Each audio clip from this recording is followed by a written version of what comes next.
मांस खाना पाप है या पुण्य? जानिए श्री कृष्ण जी क्या कहते हैं। एक समय जब भगवान कृष्ण बचपन में एक वन में अपनी मधुर बांसुरी बजा रहे थे, उसी समय एक हिरन भागते हुए भगवान श्री कृष्ण के पीछे आकर छुप गया। भगवान कृष्ण ने जब उस हिरन को देखा तो वह हिरन थका हुआ और डरा हुआ था। उसके कुछ समय बाद एक शिकारी भी भगवान श्री कृष्ण के पास आया जो उस हिरन का शिकार करने की कोशिश कर रहा था।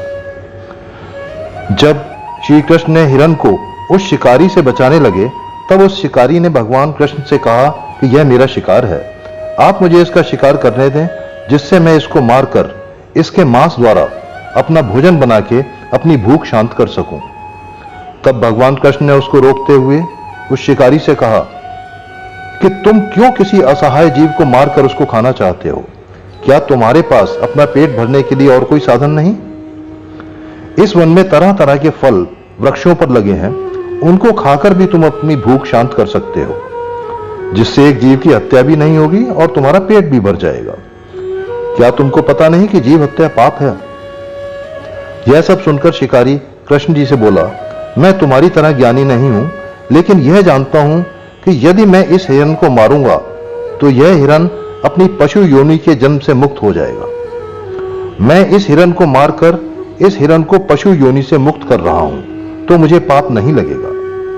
भगवान कृष्ण ने तुमको यह अधिकार किसने दिया कि तुम जिस जीव को मारोगे वह उस योनि से मुक्त हो जाएगा? शिकारी को सही या गलत का ज्ञान नहीं था। तब भगवान कृष्ण ने शिकारी के सामने एक शर्त रखी।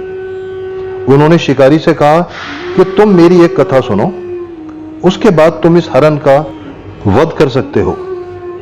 शिकारी ने सोचा, चलो कथा सुन लेते हैं, जिससे उसका मनोरंजन भी हो जाएगा और उसके बाद में वह हिरन का वध भी कर लेगा। भगवान कृष्ण ने शिकारी को कथा सुनाना शुरू किया। उन्होंने बताया, प्राचीन समय में मगध में एक राजा के राज्य में बारिश न होने की वजह से घोर सूखा पड़ा, जिससे राज्य में उस वर्ष कोई भी फसल नहीं हुई, जिससे राज्य में खाद्य सामग्री की बहुत कमी हो गई। राजा ने सोचा, अगर खाद्य सामग्री की कमी को पूरा न किया गया तो प्रजा भूखी मरने लगेगी। राज्य के खाद्य भंडार भी इस कमी को पूरा नहीं कर सकते थे। तब राजा ने इस समस्या के हल के लिए एक सभा बुलाई। इस सभा में राज्य के महामंत्री के साथ साथ प्रमुख सामंत भी आए।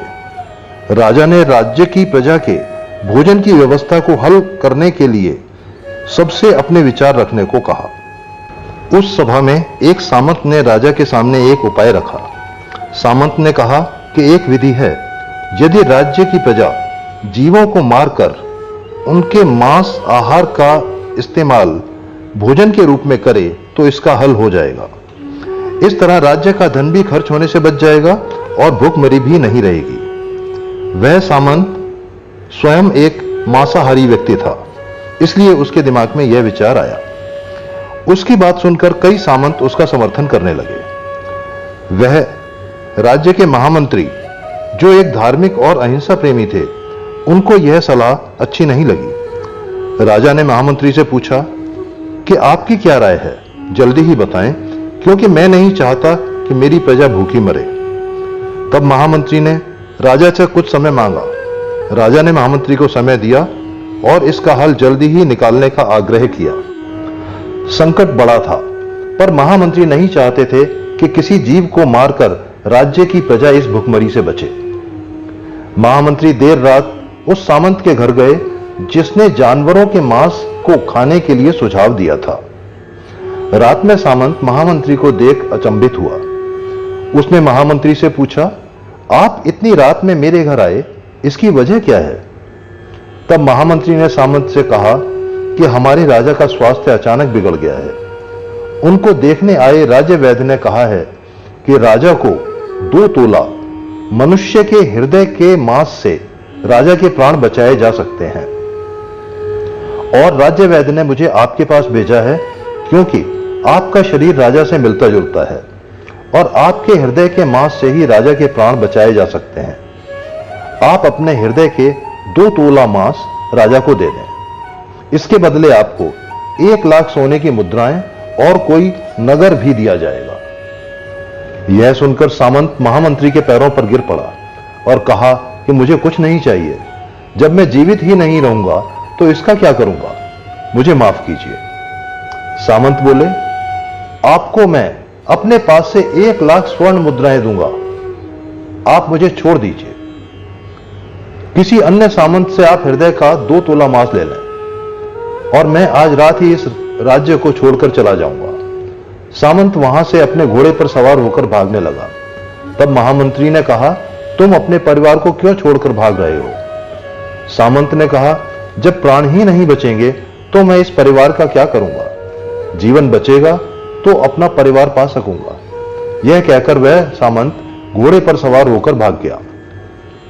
अब महामंत्री उन सभी सामंतों के पास गए जो प्रजा को मांस खाने के लिए सहमत थे।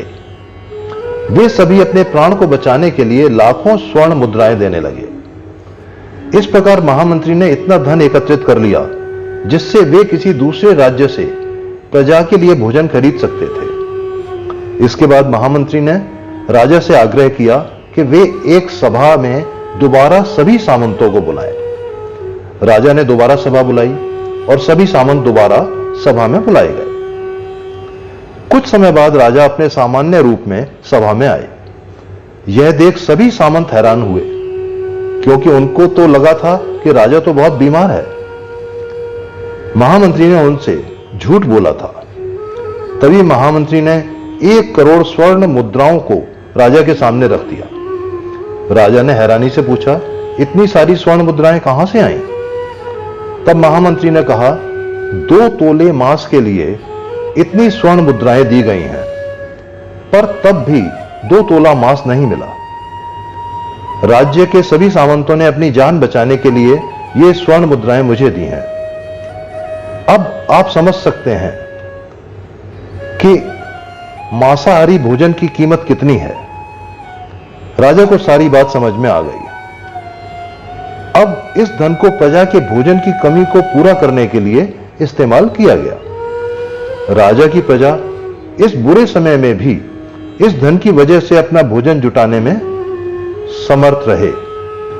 उन्होंने इस धन से शाकाहारी फसल और सब्जियां उगाई और वह बुरा समय गुजर गया। इस कहानी की सहायता से भगवान श्री कृष्ण ने यह ज्ञान दिया कि किसी भी जीव के लिए अपने प्राण कितने प्रिय हैं। यदि किसी की हत्या कर उसको इस संसार के चक्र से मुक्त किया जा सकता है, तो अत्याचारी द्वारा किया गया नरसंहार भी उचित माना जाना चाहिए। वे अत्याचारी भी यह कह सकते हैं कि वे हत्या नहीं करते, बल्कि मनुष्य को इस संसार से मुक्ति दिला रहे हैं। अगर किसी भी जीव को अपना जीवन बोझ लगता है, तो वह अपने जीवन को बचाने के लिए संघर्ष नहीं करता। किसी मनुष्य की हत्या करना या रक्त बहाना ही बर्बरता नहीं। यदि आप किसी जीव की हत्या अपने स्वार्थ के लिए करते हैं या करवाते हैं, वह भी एक महापाप है। मनुष्य जीवन भर पाप न करने के लिए अच्छे कार्य और सुकर्म करते हैं, पर मनुष्य यह भूल जाते हैं कि जब भी कोई जीव उनके लिए काटा गया है या तड़पाया गया है, तो उस जीव की हत्या का पाप हमें इस जीवन के साथ साथ अन्य जन्मों में भी चुकाना पड़ता है। भगवान श्री कृष्ण से यह ज्ञान पाकर वह शिकारी अपनी गलती को समझ गया।